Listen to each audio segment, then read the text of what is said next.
دول فوق صورهم فوق.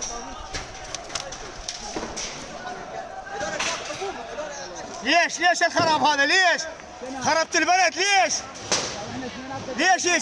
ما هذا بلدك، هذا بلدك ليش تسوي هيك؟ ليش؟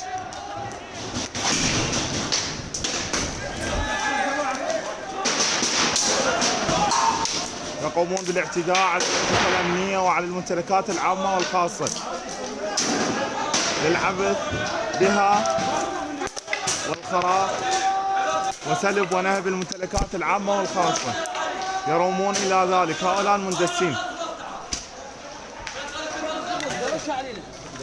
حرق المباني والمحال التجارية في شارع الرشيد من قبل هؤلاء المندسين المتواجدين بالقرب من غرفة تجارة بغداد والشارع المؤدي إلى البنك المركزي.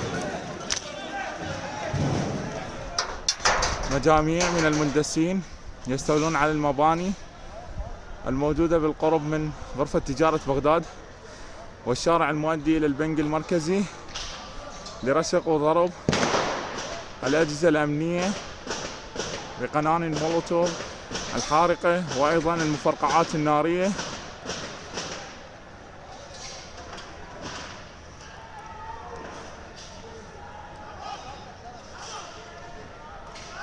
على الجهات المعنية محاسبة هؤلاء الخارجين عن القانون الذين يريدون من هذه الأعمال الفوضى والخراب وسلب ونهب الممتلكات العامة والخاصة.